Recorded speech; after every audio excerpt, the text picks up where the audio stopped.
queridos, vamos abrir a escritura em 1 Coríntios capítulo 11. Capítulo 11 de 1 Coríntios, versículo 17 a 34. Leiamos então. Nisto, porém, que vos prescrevo, não vos louvo, porquanto vos ajuntais não para melhor, e sim para pior.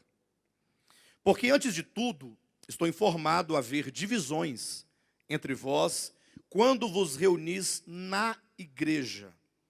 E eu, em parte, o creio. Porque até mesmo importa que haja partidos entre vós, para que também os aprovados se tornem conhecidos em vosso meio. Quando, pois, vos reunis no mesmo lugar, não é a ceia do Senhor que comeis, porque ao comerdes, cada um toma antecipadamente a sua própria ceia. E há quem tenha fome, ao passo que há também quem se embriague. Não tendes, porventura, casas onde comer e beber? Ou menosprezais a igreja de Deus e envergonhais os que nada têm? Que vos direi? Louvar-vos-ei? Nisto certamente não vos louvo, porque eu recebi do Senhor o que também vos entreguei. Que o Senhor Jesus, na noite em que foi traído, tomou o pão e, tendo dado graças, o partiu e disse: isto é o meu corpo, que é dado por vós. Fazei isto em memória de mim. Por semelhante modo, depois de haver ceado, tomou também o cálice, dizendo: este cálice é a nova aliança no meu sangue. Fazei isto todas as vezes que o beberdes em memória de mim. Porque todas as vezes que comerdes este pão e beberdes o cálice, anunciais a morte do Senhor, até que ele venha. Por isso, aquele que comer o pão ou beber o cálice do Senhor indignamente, será réu do corpo e do sangue do Senhor. Examine-se, pois, o homem a si mesmo, e assim coma do pão e beba do cálice. Pois quem come e bebe, sem discernir o corpo, come e bebe juízo para si.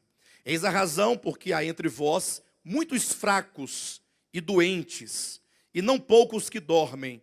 Porque se nos julgássemos a nós mesmos, não seríamos julgados. Mas quando julgados, somos disciplinados pelo Senhor, para não sermos condenados com o mundo. Assim, pois, irmãos meus, quando vos reunis para comer, esperai uns pelos outros. Se alguém tem fome, coma em casa, a fim de não vos reunirdes para juízo. Quanto às demais coisas, eu as ordenarei quando for ter convosco. Amém, queridos? Um texto que talvez seja bem conhecido da maioria dos cristãos, porque é um texto que costuma ser lido repetidamente nas reuniões que se costuma chamar as reuniões da ceia do Senhor. Já ouviram essa expressão, né? Costuma-se ler nas chamadas reuniões evangélicas que se dá o nome, ou que se recebe o nome pelos próprios cristãos de ceia do Senhor. Acontece que é um texto muito mal compreendido, embora seja lido muitas vezes. Isso porque esse texto ele traz aqui no seu conteúdo algumas informações que talvez nos falte a compreensão de como acontecia essa chamada ceia do Senhor aqui em 1 Coríntios, durante a época da igreja primitiva, do primeiro século. Por esta razão, é possível então que, por não entender esse texto do seu ponto de vista histórico, cultural, é possível então que a sua verdade passe a nós desapercebida. Antes de nós entrarmos aqui, portanto, nessas questões, quero apenas lembrar que essa epístola de Paulo aos Coríntios é uma epístola exortativa. Toda ela foi escrita com o fim de ensinar a igreja a como viver a vida de igreja. Foi uma epístola escrita para ensinar a igreja a vida prática cristã em todos os âmbitos, desde as questões relacionadas à convivência, como as questões relacionadas a problemas de litígio entre irmãos, problemas de casamento, problema de toda sorte. Imaginem, os irmãos, que uma igreja local é uma igreja que tem problemas. Toda igreja local tem problemas, porque as pessoas que compõem a igreja local, elas têm os seus problemas. E nesta convivência, portanto, acaba que nós enfrentamos vários problemas de relacionamentos. É o fulano que não gosta do Beltrano, é o outro que deve um dinheiro para o irmão e não paga. Não tem essas questões? É um casal que se divorcia na igreja. Ou seja, são coisas da vida. Esses problemas, eles existem. Agora, vem então a Escritura, a palavra apostólica, para nos ensinar como devemos nós, frente a esses problemas, como devemos nós proceder, como devemos nós tratar essas questões, para que nós possamos ir vencendo essas coisas, para que sejamos de fato cristãos vencedores. Eu quero ler com os irmãos aqui, eu quero repetir com os irmãos esta porção, 1 Coríntios capítulo 11. Eu direi, os irmãos vão repetir, versículo 30, 31 e 32. Diga assim comigo: eis a razão. Melhor, você vai dizer isso para o seu irmão, que está à sua direita ou à sua esquerda. Diga para ele: eis a razão. Você disse para o irmão? Diga para ele: eis a razão, porque há entre vós muitos fracos. Então existe uma razão, porque há entre vós muitos fracos. E esses fracos aqui, eles vão desde uma fraqueza física, ou até mesmo uma fraqueza espiritual. Já ouviu dizer de irmãos, de pessoas que têm uma fraqueza espiritual tão grande que ele não consegue progredir na vida cristã? Ele não consegue caminhar. Quantos não estão simplesmente parados na sua vida cristã, porque estão com uma série de problemas que o impede de prosseguir, de continuar? Ele às vezes até tenta, até vai a um culto, a uma reunião, não, agora eu vou, mas logo a sua fraqueza lhe toma completamente, e ele novamente cai naquela condição de marasmo espiritual.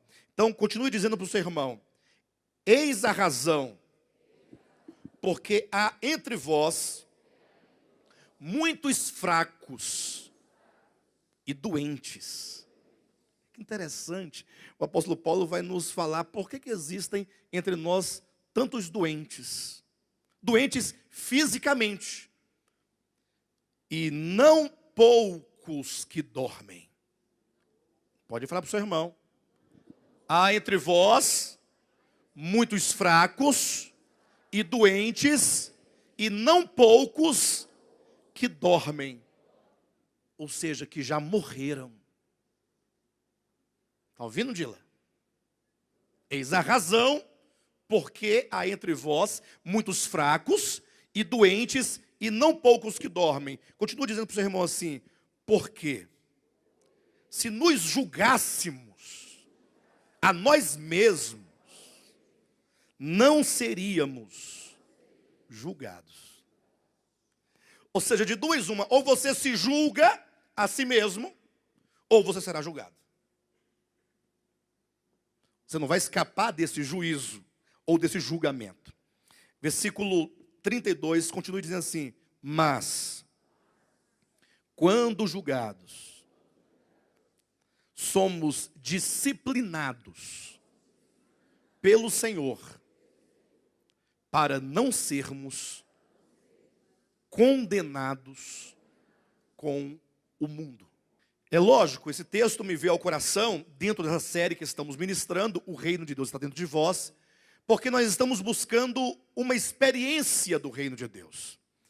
E nós temos falado aqui muitas e muitas vezes, temos dito, nós somos um ministério altamente crítico, que temos uma palavra apologética, de defesa da verdade. E em razão disso, nós estamos sempre dizendo para todos que o sistema cristão evangélico é um sistema caído. A gente tem dito que as campanhas não são coerentes com a Escritura Sagrada. Falamos contra aqueles ritos e procedimentos, todo aquele misticismo que eles colocam, com respeito àquela flor, a flor que eles dão, o óleo o sabonete de arruda, todo aquele procedimento ritualístico, nós temos dito categoricamente que nada disso funciona, que nada disso está correto, que há uma outra maneira de se experimentar, então, as bênçãos de Deus. Não temos dito isso? E então, depois que nós, então, tiramos tudo isso, de repente, nós nos vemos agora como aqueles que perguntam, pastor, tudo bem, já compreendi que existe um sistema caído, perverso, enganador, que está enganando as pessoas. Agora, como então, já que não é daquele modo, como então eu posso experimentar a vida do reino? Então nós estamos ministrando essas palavras aos domingos, entregando a cada domingo uma chave. Essa chave quer dizer, te entregando como se fosse, te dando um exemplo bíblico, um exemplo prático, de como você, ao proceder de acordo com a Escritura, você pode então se apropriando das bênçãos do reino de maneira prática, de maneira fatual. Imagine só você começando a experimentar agora aquilo que a Escritura diz que é. Porque uma coisa é um fato, nós somos o reino de Deus. A Bíblia categoricamente diz que nós fomos constituídos reino. É dito que o reino de Deus está dentro de nós. Agora é certo que você e que eu queremos experimentar este reino no nosso dia a dia. Sim ou não? E agora eu pergunto, e por que então nos falta tanta experiência deste reino, se ele é um fato espiritual? Aí nós temos demonstrado que algumas coisas no nosso coração são impedimentos para tocarmos a realidade dessas experiências. E esse texto de 1 Coríntios 11 nos traz algo muito claro nesse sentido. Inclusive é um texto que nos diz que existe um motivo, porque às vezes nós temos uma vida cristã enfraquecida, uma vida cristã fraca, uma vida cristã débil, uma vida cristã tenra, uma vida cristã sem força, sem vitória, sem ânimo, sem disposição, sem saúde. Talvez você diga assim, pastor, olha, eu creio na Escritura, eu creio em Jesus Cristo, inclusive eu tenho até clareza acerca da verdade, mas a minha vida é uma vida cristã michuruca. Eu preciso de experimentar essas riquezas, de tocar essas riquezas, até para que as pessoas possam ver em mim a manifestação prévia deste reino de Deus, possa ver mudanças na minha vida. Então, esse texto do apóstolo Paulo, ele traz uma situação muito prática, em que nos mostra o motivo, a razão, ou pelo menos uma delas, para que explica por que muitas vezes temos uma vida cristã debilitada, ou mesmo doenças, ou mesmo morte. Amém, queridos? Então convido os irmãos a olharem para esse texto, porque é um texto em que o apóstolo Paulo começa dizendo acerca da ceia do Senhor. Ele diz assim no versículo 17, nisto, porém, que vos prescrevo, não vos louvo, porque vos ajuntais não para melhor, e sim para pior. Imagina os irmãos agora que Paulo está se dirigindo a uma igreja, como esta igreja, dizendo, quando vocês se reúnem num só lugar, vocês não se reúnem para melhor, se reúnem para pior. Não é certo que quando a igreja se reúne, teoricamente falando, você tem que sair daqui melhor, sair daqui mais tranquilo, com uma palavra de esperança, uma palavra de conforto, né, com o seu coração mais revigorado, e você mais agora animado para viver a vida cristã, e você um pouco mais crescido, um pouco mais santificado, um pouco mais edificado. Agora imagine que o apóstolo Paulo diz que esta igreja de Corinto especificamente se reunia para pior, ou seja, a pessoa ia para a reunião e saía de lá pior de que quando havia entrado naquele lugar. Versículo 18. Porque antes de tudo estou informado haver divisões entre vós quando vos reunis na igreja, e eu em parte o creio. Aí ele começa a apresentar o problema. Porque eu sei que os irmãos aqui muitas e muitas vezes já ouviu a leitura desse texto, quando o pastor, na hora da ceia, diz, olha, examine-se, pois, o homem a si mesmo, e então coma do pão e beba do cálice, De maneira que aquele que come do pão e bebe do cálice indignamente se torna réu do corpo de Cristo. E aí usa-se esse texto para dizer que você deva fazer, então, toda uma análise para saber se você tem algum pecado. Se você, porventura, durante a semana, assistiu a novela escondido do pastor, ou se na semana, porventura, você cultivou algum pensamento, alguma coisa, de maneira que é colocado que esse tomar indignamente seria uma situação em que você não tivesse em si mesmo condições de comer daquele pão e beber daquele cálice, porque você é simplesmente um pecador. A impressão que dá, diante disso, é que quem come do pão e bebe do cálice, nessas circunstâncias em que eu estou colocando, são pessoas que não têm pecado algum. Aí fica aquele orgulho, aquela sensação de que, não, eu tenho condições porque a minha vida é uma vida reta, eu tenho um procedimento correto. Já o outro coitado, que não tem tanta assim, certeza disso, ele se priva de comer do pão e beber do cálice, ignorando que aquele pão e aquele cálice, que agora há pouco inclusive estava aqui, e deles nós participamos, representam, em primeira mão, o sacrifício de Cristo a favor dos pecadores. Então uma coisa tem que ficar muito clara aqui a princípio. Quem pode participar do pão e do vinho que aqui nós partimos? Quem pode participar? Qual é a primeira exigência e a primeira condição para que a pessoa se torne digna de comer daquele pão e daquele vinho? É que ele seja e se reconheça um pecador.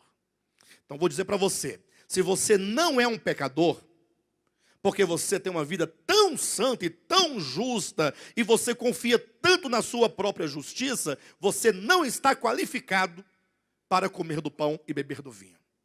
Porque o pão e o vinho, primeiramente, representam o sacrifício de Cristo. Eu disse representam. Aquele pão, em primeira mão, representa o corpo de Cristo, que foi partido por nós, e aquele sangue representa o sangue que foi derramado na cruz do Calvário a nosso favor. E isso não é nenhuma apologia ao pecado, como que dissesse, não, pequemos e comamos do pão, porque somos pecadores. Não, eu não me refiro a isso. Eu digo que se porventura alguém vier aqui, e ele tiver que olhar a sua vida e não encontrar nenhum pecado, essa pessoa então não é da terra. Você peca. Entenda isso. Você peca. E se você disser que não tem pecado, é mentiroso. Só que de repente alguém toma esse texto para dizer que somente alguns podem comer do pão e beber do cálice, porque não tem a dignidade necessária. Mas de repente, se você volta no texto, você puxa lá do início da conversa, você percebe que o apóstolo Paulo está tratando de um problema. Ele diz, porque antes de tudo, versículo 18, olha o assunto de que ele está tratando. Estou informado a haver entre vós, o quê? Divisões. Qual que é o problema que ele apresenta aqui na carta? Divisão. É quando o seu coração é dividido no sentido de ter uma facção, de ter uma inimizade, de ter uma resistência com o outro irmão. Aqui a questão está no âmbito dos relacionamentos. Ele diz que ele recebeu notícia, informação de que havia divisão entre os irmãos. 19. Porque até mesmo importa que haja partidos entre vós, para que também os aprovados se tornem conhecidos no vosso meio. Essa palavra é muito forte, no 19, porque de repente ele diz, olha, tudo bem que as divisões, os partidos, a facção, isso não é uma coisa positiva. Mas por um lado ele diz, importa que isso aconteça, que haja esse tipo de problema. Para quê? Para que os aprovados se manifestem como tais. Ou seja, para que aqueles que de fato tratam o seu coração, porque se é aprovado não quer dizer que não tenha errado quanto à divisão, mas o aprovado é aquele que diante da verdade, diante da palavra, então ele entende, ele reconhece e ele trata com o seu coração. O problema da divisão, ou que seja o problema da unidade, Quando você olha para os irmãos todos, o irmão que está à sua direita, à sua esquerda, atrás de você, os que estão longe de você, e mesmo aqueles que não estão aqui, que estão em outras localidades, em outras denominações, digamos assim, o corpo de Cristo deve ser visto como de fato é um só. Nós fomos todos redimidos. O apóstolo Paulo vai dizer lá em Efésios capítulo 4, ele diz: rogo-vos, pois, que andeis de modo digno da vocação a que fostes chamados. E aqui ele diz que nós não devemos comer o pão de maneira indigna. Aí vem a questão da dignidade e da indignidade.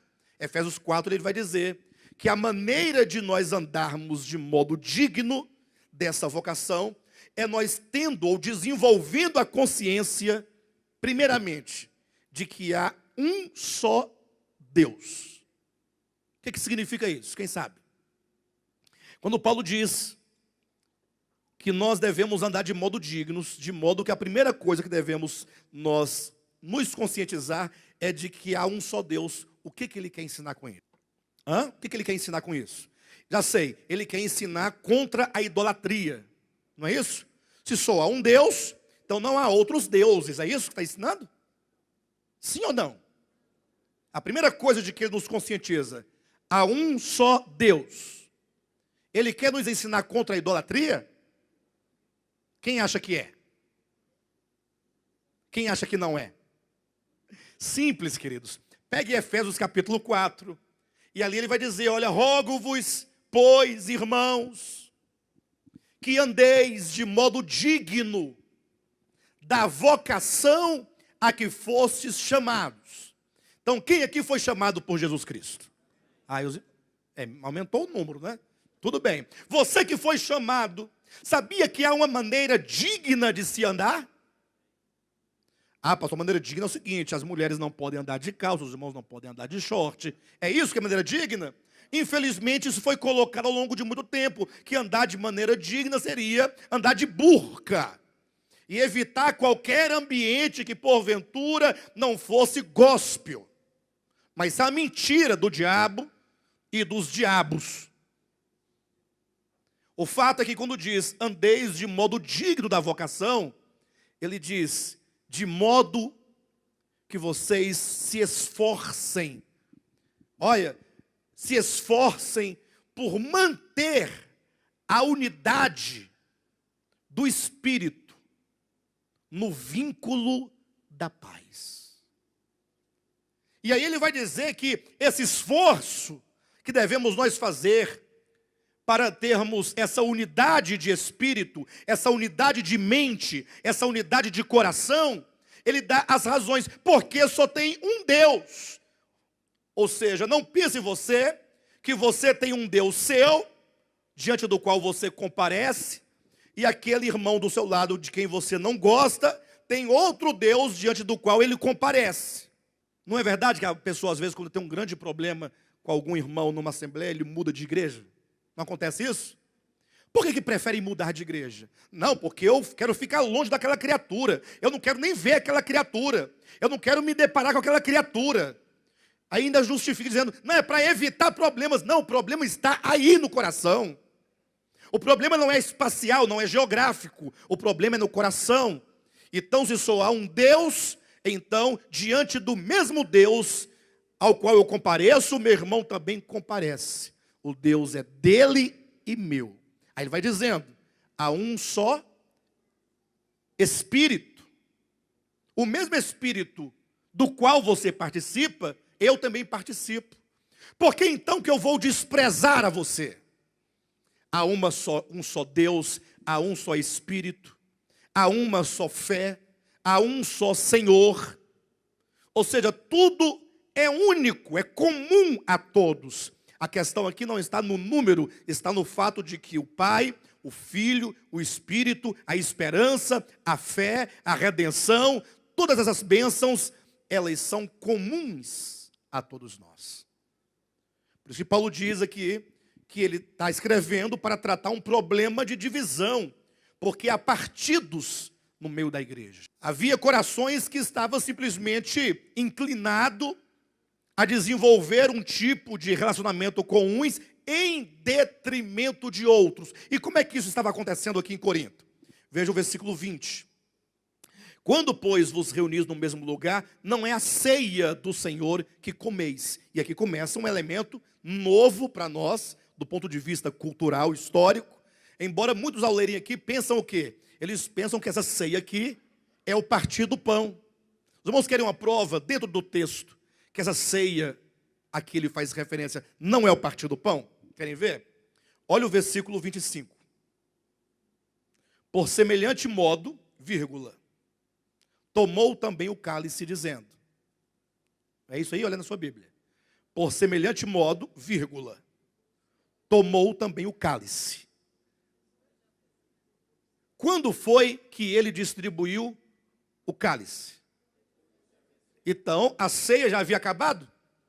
Tendo acabado a ceia, ele agora está ainda abençoando o cálice.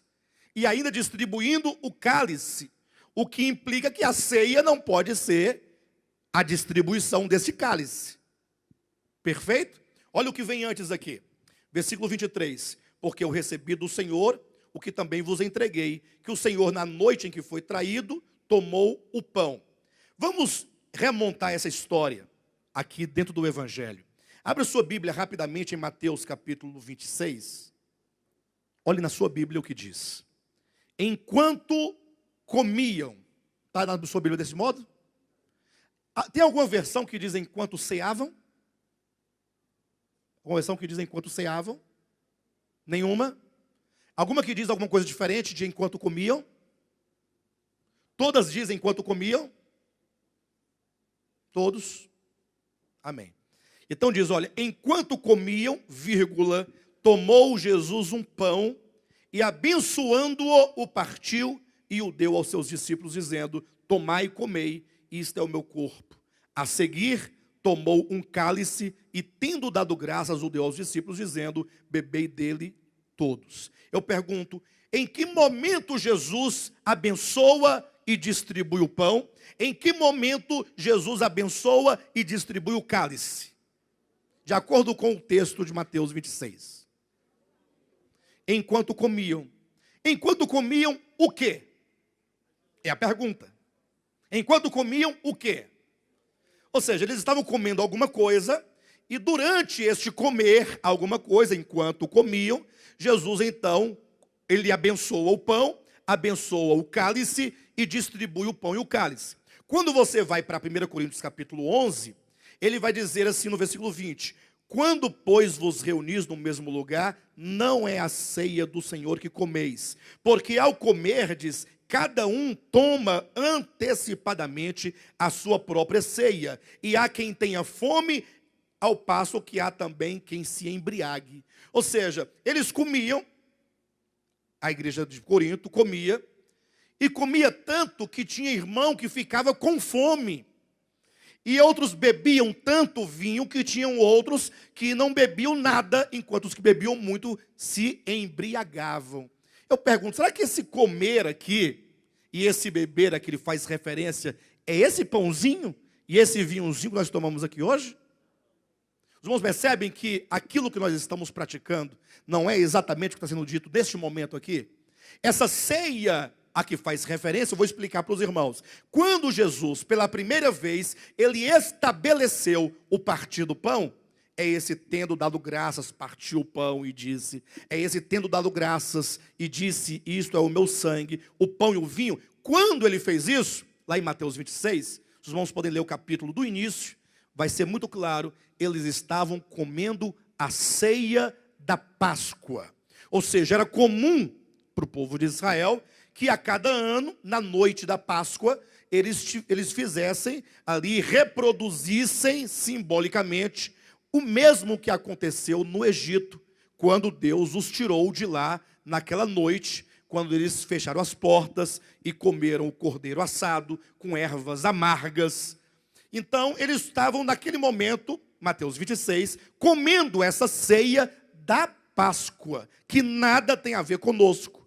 Porque para nós, do Novo Testamento, basta você conferir em 2 Coríntios capítulo 5, versículo 7, nos é dito que Jesus, é o nosso Cordeiro Pascal. Ou seja, a nossa ceia, enquanto esse Cordeiro Pascal, é Cristo. É uma ceia espiritual. Mas para os judeus, enquanto um símbolo, eles se reuniam em casa a cada ano, por ocasião do dia 14 de Abib, ou que seja de Nisan, e ali então eles reproduziam aquela mesma festa, ou que seja aquela mesma ceia pascal, a cada ano eles faziam. No caso de Mateus 26, Jesus estava comendo esta ceia da Páscoa com seus discípulos. Por isso que é dito, enquanto comiam, é neste momento, enquanto eles comiam a ceia da Páscoa, é que Jesus vai estabelecer o que nós chamamos de partir do pão. Esse tendo dado graças enquanto comiam, tendo Jesus pego um pão, ele deu graças e distribuiu, dizendo, comei deles todos. Então nós pegamos hoje aqui um pão e distribuímos, dizendo, comei dele todos. Só não fizemos o quê? A ceia. E por que não fizemos a ceia? Simples. A igreja primitiva, depois que Jesus Cristo foi aos céus, e eles começaram a se reunir depois do Pentecostes, eles desenvolveram um costume de, todo domingo, quando eles iam partir o pão, eles faziam a ceia. Assim como, quando Jesus estabeleceu o partir do pão, estava acontecendo a ceia da Páscoa, eles agora faziam uma espécie de jantar, que era chamado a ceia do amor. Mas veja que isso não foi ordenado por Jesus. Era apenas uma prática, era apenas uma tradição da igreja primitiva. O que Jesus estabeleceu foi o partir do pão. Ao passo que a igreja primitiva desenvolveu esse hábito de se reunir semanalmente com os irmãos, e cada um levava um prato de comida, e cada um levava um camburão de vinho. Né? Você imagine que o pessoal chegava lá, com uma salada muito grande, o outro levava uma panela grande de costela com mandioca, o outro levava macarronada, o outro levava um arroz à grega, o outro levava um fricassê de frango, né? O outro levava uma melancia e levava os camburões de vinho, até porque fazia parte da gastronomia dos hebreus eles terem a mesa regada com vinho. Só que aí, ao invés de chegarem lá, porque qual é o sentido de nós aqui, digamos, trazer cada um prato de comida? Qual que é o sentido disso? Qual que é o significado disso? Cada um em casa faz a sua comida e traz para cá. Qual é o significado disso? Só para dar trabalho? É porque a refeição, a mesa da refeição, é uma coisa muito íntima. É uma coisa muito próxima. É uma questão de intimidade. É uma questão de comunhão. Todos ali participam ali daquele alimento e do mesmo alimento, de sorte que trazendo todos aqui a sua refeição, os seus pratos, agora isso aqui não é mais o seu fulano do Beltrano, agora aqui é tudo comum. Então era uma festa chamada festa do amor, em que eles então ali confraternizavam e congratulavam o amor. Como que dissesse, olha, nós somos uma família. Nós somos um corpo. Nós somos um. Eu amo meu irmão me ama, porque nós somos filhos do mesmo pai, somos filhos de uma mesma família, nós comungamos de uma mesma fé, participamos do mesmo espírito. Então era isso. Só que quando os irmãos de Corinto promoviam este momento, eles promoviam com divisão. É dito que cada um chegava lá, aí talvez as pessoas mais ricas, mais prósperas, que tivessem suas comidas um tanto melhores que as outras, talvez fizesse logo ali a sua panelinha, e aí eles já iam comendo aqui, ó, essa panelinha aqui, ninguém chegava perto deles aqui não. Tinha irmãos na igreja que não tinham o que levar. Tem ou não tem? Eu não tenho nada para levar, mas eu tenho para comer.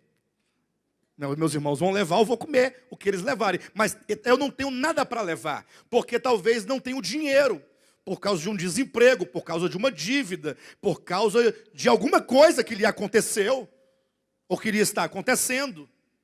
Só que esses irmãos, eles, ao ver desses outros aqui mais mais prósperos, eles não participavam, eles eram rechaçados, deixados de lado, eram ignorados.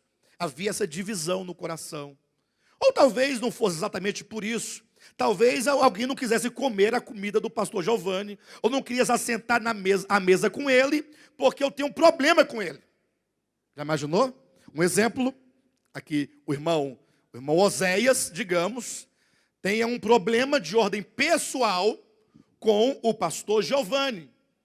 Foi lá no passado, alguma coisa aconteceu, o Oséias congregou um tempo lá em Goiânia, aí criou um problema que ninguém sabe ao certo quem estava certo, se era ele, se era o pastor, se era quem é. Ficou um problema aí. E aí ficou esse negócio do coração, um exemplo. E aí, de repente, agora nós nos reunimos todos no mesmo lugar, vamos almoçar juntos. Aí quando o Oséias olha, está todas as mesinhas ocupadas, só tem só um lugar na mesa do pastor Giovanni. O que ele faz? Ele vai dando volta, procurando outro lugar. Ele vai sentar lá fora sozinho.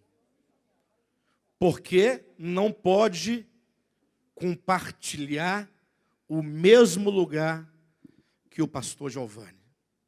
Uns já imaginaram se você não puder se aproximar de um grupo de irmãos que são seus irmãos, eu não posso me aproximar, eu não posso me assentar.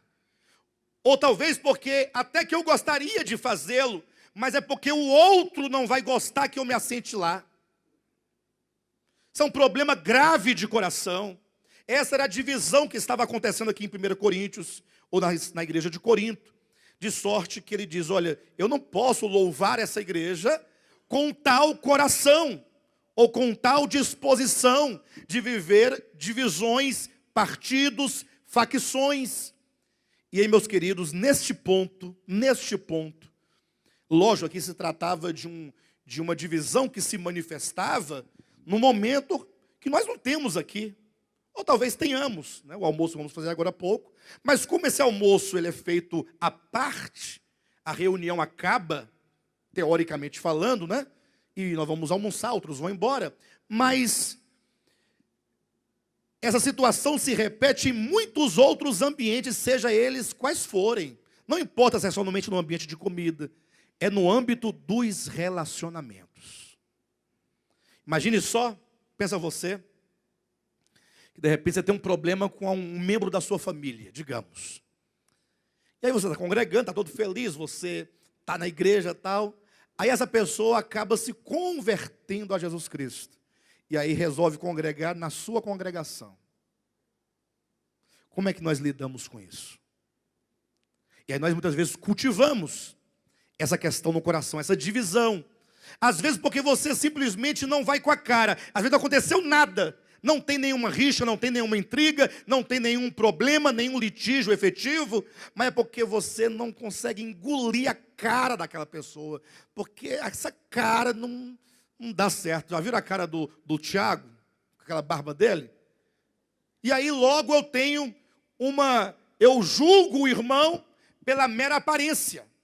Ou talvez eu julgo o irmão porque um dia alguém, a prima da cunhada do meu colega de trabalho, me disse isso do Tiago.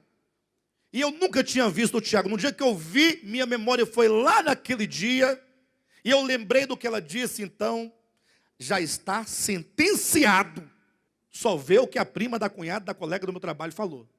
Um dia desse o pastor me falou assim, ó, pastor Alexandre, teve uma pessoa que disse que viu você lá na Ceilândia, naquele beerhouse, beijando na boca da sua esposa e tomando chopp.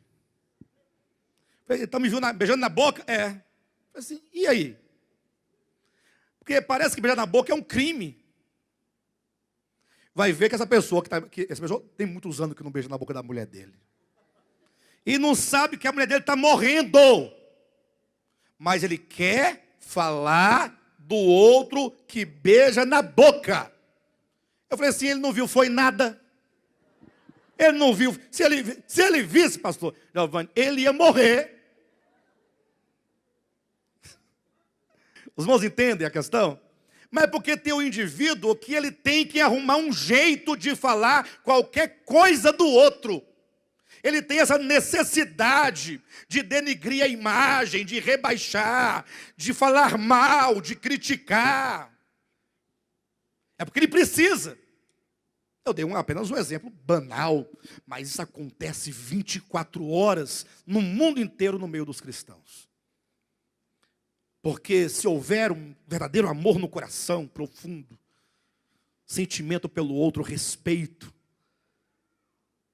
deve-se chegar, meu irmão, vem cá. Estou notando isso. Em amor aqui, como é que nós podemos te ajudar? Porque aí você está guardando o seu irmão, não é? Guardando.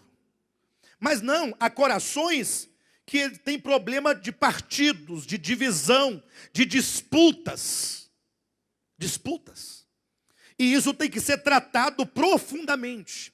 Para os irmãos terem uma ideia, rapidamente, não desmarca 1 Coríntios capítulo 11 não, mas vai lá aí para Filipenses, capítulo 2, um pouquinho mais à frente. Olha o que diz no capítulo 2, versículo 1. Se há, pois, alguma exortação em Cristo, alguma consolação de amor, alguma comunhão do Espírito, se há entranhados afetos e misericórdias, olha as expressões, alguma consolação de amor, alguma comunhão do Espírito, entranhados afetos e misericórdia, completai a minha alegria, de modo que penseis a mesma coisa, tenhais o mesmo amor, sejais unidos de alma, tende em vós o mesmo sentimento, nada façais por partidarismo ou vanglória, mas por humildade, considerando cada um os outros superiores a si mesmos. Irmãos, não adianta ficar pregando esses evangelhos que vocês ouvem por aí, eventualmente, floreado, bonito, se esse evangelho não trata com o nosso coração. Então talvez eu esteja falando aqui essa manhã, uma mensagem já centenas de vezes repetida, você talvez até esteja ignorando, dizendo, mas não tem uma mensagem nova. Não, seu coração continua velho. Então, eu acho que está na hora de nós começarmos a repensar um evangelho prático. E saber que nós temos a profunda necessidade de termos um tratamento no nosso coração. E isso só quem pode realizar é você. Bem, não é que só você pode. É que Deus te dá a graça de que você próprio se resolva antes que Ele intervenha. Por isso que o texto vai dizer aqui, quando ele diz lá em 1 Coríntios capítulo 11, examine-se, pois, o homem a si mesmo. É este exame. Mas por quê? O que tem a ver uma coisa com a outra? Simples. É porque quando diz aqui que o Senhor estabeleceu o pão e aquele cálice, o que aquilo representa de maneira prática para a comunidade? Todos aqui comeu hoje um pedacinho de pão, não foi? Tinha sal? Tinha manteiga? Uma geleiazinha no meio? Nada? Que tamanho era o pãozinho que você comeu? Uma coisinha velha assim, que gruda no céu da boca e fica até o final do culto você tentando tirar o pedacinho que ficou lá. Pastor, qual que é o sentido desse pão, desse vinho? Alguém pode dizer, é uma coisa tão besta e banal esse pãozinho, que tem igrejas que nem faz mais isso. Pastor, vocês ainda estão ultrapassados, estão ainda nesse pãozinho. Sim, mas esse pãozinho foi Jesus quem ensinou. Mas por que será? Será que Ele quer que você coma esse pãozinho? Qual que é o sentido desse pãozinho? Mata a fome? Então qual é o sentido desse pãozinho? Só para você poder ficar? É porque Deus, Ele sabe que nós constantemente nos esquecemos das coisas mais importantes. Ele sabe disso. E Deus, por ser um Deus pedagógico, que nos vê como crianças, então Ele procura nos ensinar de maneira prática, de maneira simples, as coisas profundas, e nos ordena que nós pratiquemos esse partir do pão, para que você esteja continuamente se lembrando. Lembrando-se de quê? Ora, se lembrando de que você está comendo de um único pão, que cada um pegou um pedacinho de um só pão. Porque aquele único pão, em segunda instância, agora representa o corpo de Cristo. Está em 1 Coríntios capítulo 10. Se você voltar só um pouquinho e ver aí o capítulo 10, versículo 16, diz: porventura o cálice da bênção que abençoamos não é a comunhão do sangue de Cristo? O pão que partimos não é a comunhão do corpo de Cristo? Versículo 17, porque nós, embora muitos, somos unicamente um pão, um só pão, porque todos participamos do único pão. Então repita comigo assim: porque nós, mais forte, porque nós, embora muitos, somos unicamente um pão, um só corpo, porque todos participamos do único pão. Sabe o que você disse hoje quando você comeu aquele pão?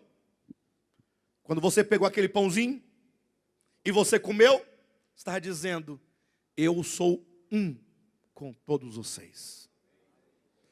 E outra, nós somos um só corpo. Agora, é possível que você despreze o seu corpo? Se bem que teve aí eu assisti a um documentário, tem bastante tempo que eu assisti esse documentário, e eu me lembro que nos Estados Unidos fizeram lá, os cientistas lá, a medicina, eles descobriram uma cirurgia para quem sofre de epilepsia. E eles conseguiram curar a pessoa. Essa cirurgia, de fato, corrigia esses problemas neurológicos e a pessoa ficava livre para sempre da epilepsia. O problema é que desenvolvia outra doença. E aí talvez essa fosse um pouco mais grave, porque ele poderia levar à morte. Qual que era a outra doença? Aí mostrou lá, a pessoa ia, por exemplo, num restaurante, na hora de almoçar, ele pegava o garfo e a faca para comer, não é? Acredita que essa mão queria furar a outra mão com a faca? Não, parece até piada, mas é um fato. É um fato. Desenvolveu um distúrbio de que nesse momento a mão às vezes queria enfiar a faca no peito e o pior, a outra mão segurava. Uma coisa totalmente louca. E quando eu vi aquilo, eu fiquei pensando: meu Deus, mas que revelação. É desse jeito que acontece com o corpo de Cristo. Um querendo matar o outro. E vem um terceiro para defender o primeiro, do segundo. Porque se somos um só corpo, por quê? Aí outra ocasião foi uma senhora, ela foi pegar uma vasilha no armário. Quando ela abriu o armário, que ela pegou e foi com a mão dentro do armário, a outra mão pegou e fechou a porta. Na mão dela. Alguém já viu esse documentário? Opa, muito obrigado, obrigado, graças a Deus, não estou sozinho. Alguém pode até pensar que eu estou inventando, mas é um fato. Mas então, essas coisas meio malucas, que foram, é uma doença. É uma doença. Então, quando o apóstolo Paulo, ele diz: olha, examine-se, pois, o homem a si mesmo. Ele está dizendo, quando você comeu do pão, você está dizendo uma coisa, mas com o seu coração, você pode estar procedendo diferentemente. Ou seja, é possível que diante da assembleia, você pega o pão todo feliz, e aí você come do pão, e você bebe do cálice, fala em línguas estranhas. Chega a dar um negócio assim. Só que se o seu coração, ele cultiva divisão, facção, partido, preferências, se há desprezo a algum irmão, você está comendo o pão indignamente. O que me torna indigno do pão não é se eu sou ou não um pecador, porque o pão é para todos os pecadores, porque aquele pão, em primeiro lugar, representa o corpo de Cristo, que foi crucificado por todos nós. Mas se eu, falsamente, hipocritamente, eu participo do pão, dando glória a Deus, porque é bonito que todos vejam você participando, só que eu não tenho a disposição, eu não quero ter a disposição, não estou disposto a tratar meu coração em relação aos meus irmãos, então você não é digno deste pão. Você não é digno da comunhão que você próprio recusa ter. Não é o outro, é você mesmo. que se recusa a ter. Pastor, mas é difícil? É muito difícil. Olha para a cara de cada um de vocês e fala assim, meu Deus do céu, eu tenho que conviver com essa gente toda.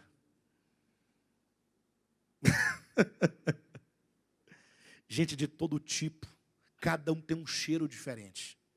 Tem um que tem um perfume que me agride o nariz. Tem outro que está precisando de perfume. Hã? Mas não é assim? E aí ontem eu assistindo a uma reportagem, uma entrevista daquele deputado que defende a causa dos homossexuais, Jean Williams, né? Muito obrigado. Ele dizia, no finalzinho da entrevista, ele falando sobre a questão dos negros, dos homossexuais, essas diferenças, dizendo a necessidade que tinha que vencer essas coisas, essas diferenças. Aí no final ele diz assim, porque essa história de que não há grego e não há judeu, citando o texto de Paulo, isso é muito bonito. E aí ele começou a sorrir, aquela gaitada dele, como que dizendo, isso aí é uma utopia. Só que ele próprio se contradisse, porque a entrevista dele e a luta dele não é para que as diferenças se resolvam. Então, ele está buscando aquilo em que ele não acredita. Então, há uma contradição, mas não importa. Mas o sorriso sarcástico dele tem fundo de verdade. Porque ele, não sendo um cristão, ele está dizendo, tudo bem que nós não tenhamos tal igualdade, mas vocês deveriam ter, porque vocês pregam isso. Ou não é assim? Então, se nós pregamos, precisamos. Mas nós não temos, mas nós vamos ter. Porque Deus nos reuniu sob a sua palavra, ela está sendo pregada e nós vamos buscar isso a cada dia. Deus, Espírito Santo, eu quero o meu coração tratado. E a Bíblia diz, se você ou eu, se cada um, se nós nos julgássemos a nós mesmos, ou seja, cabe a cada um o seu próprio julgamento. Sair daqui hoje e você se colocar diante de Deus em oração, e você analisar, e você pensar, e você começar a sondar a si mesmo, pedindo, Senhor, revela-me, mostra-me, porque eu quero me julgar, eu quero dizer no final das minhas reflexões que eu estou errado. Você tem que dizer para você mesmo, como é que é seu nome? Fala seu nome, diga assim, Alexandre. Diga Alexandre. Alexandre não. Eu digo Alexandre. Diga Alexandre. Isso. Você está errado. Julgue a você mesmo. Você não está andando de maneira digna da vocação a que fosse chamado. Aí quando você faz isso, que você recebe aquela sentença sua mesma, aí agora Deus vai colocar o arrependimento. Ele vai te dar um arrependimento. Mas como é que pode vir o arrependimento se não vier primeiramente se você não conceber a ideia de que você é assim? Então tem que ter o reconhecimento primeiro. Como é que você pode se arrepender ou ter o arrependimento de Deus se você não reconhece isso? Está sempre, não, o problema é o outro. E como é que você pode ter o reconhecimento se você não se avaliar e se julgar? Então é um processo. Você se julga diante de Deus. Vem a luz do Espírito Santo. Ele te mostra. Aí você então reconhece. Aí você confessa. Aí você se arrepende. E aí o coração começa a se abrir. E o peso vai saindo. E aí você começa a ser tratado e trabalhado por Deus. Paulo diz que quando nós não fazemos isso, aí o Senhor nos julga. Ou seja, se você se recusa a se julgar, ou a julgar-se a si mesmo, Deus, Ele intervém. Aí Deus julga, aí quando Deus julga, Deus fala, o meu filho tem esse problema no coração, de modo então que ele precisa de uma disciplina. Aí Deus nos ama tanto que Ele não pode permitir que você chegue na eternidade com tal coração, porque esse coração mau é um coração caído, é um coração de Adão caído, é um coração daqueles que se perderão finalmente. Então Deus poderia simplesmente dizer assim, bem, já que o Jailson tem esse coração mau e perverso, e ele não quer se resolver, então eu vou lançá-lo no lago de fogo com o diabo e seus anjos. Para Deus seria muito fácil, não? Mas Deus nos ama, ele diz, não, Jailson é meu filho. E o pai não vai lançar o filho no lago de fogo, vai? Então, Jailson, como papai te ama, papai vai disciplinar para que o meu bebê possa se quebrantar. Entendeu? Aí Deus vai tratar. E como é que é esse tratamento de Deus? Fraqueza, enfermidade e até morte. E quando vem a morte é complicado, porque a morte te priva desse tempo de oportunidade que você poderia se resolver. Quando vem a morte é Deus dizendo o seguinte, olha meu filho, já que você é muito teimoso, e você nem sob disciplina quer se resolver, então eu vou colocar você 7 palmos debaixo da terra, do seu corpo, o espírito vai para mais 200 metros para baixo, e você vai ficar lá aguardando o dia do tribunal de Cristo, em que Jesus vai te julgar, e sendo julgado, ele vai te falar tudo direitinho o que aconteceu, aí você ainda vai ter 1000 anos depois para resolver esses problemas do coração. 1000 anos. Isso é uma coisa muito séria. Muito séria. De sorte, então, que é preciso que nós venhamos rever os nossos relacionamentos. Eu não estou dizendo, como falava a semana passada, sobre o ressentimento. Não, ressentimento é uma coisa. Ressentimento é você ter um problema no coração com alguém que ficou marcado ao longo da sua experiência. Este pode ser qualquer comportamento seletivo que você faz em função de uma preferência pessoal, de uma acepção de pessoas, seja porque a pessoa tem uma condição financeira pior que a sua ou melhor que a sua. Porque se tem 2 pessoas que não dá certo, é o pobre e o rico junto. O pobre morre de raiva do rico, porque ele tem. Aí vai falar mal do carro dele, da casa dele, do relógio dele, da roupa dele. Aí fica com inveja, aí fica com ódio do rico. Ou do rico não, a pessoa que tem uma melhor condição que a dele, que seja. E o rico, porque tem uma melhor condição, aí quer pisar o pobre. Então, a melhor coisa é quando o de menor condição e o de maior condição podem se relacionar em Cristo, em amor. E aí é até bom, porque o de melhor condição vai poder estender a mão em socorro ao mais pobre. Tirar o dinheiro do bolso, compartilhar dinheiro, compartilhar remédio, compartilhar comida. Aí nós vamos ter uma verdadeira comunhão. Amém, queridos?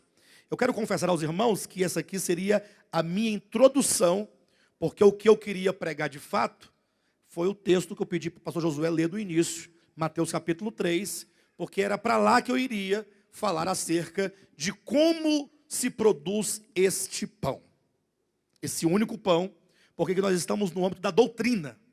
Lá vai nos mostrar que o Senhor ele plantou o seu trigo, e que então agora ele tem que colher esse trigo, e tem que recolher o trigo na eira.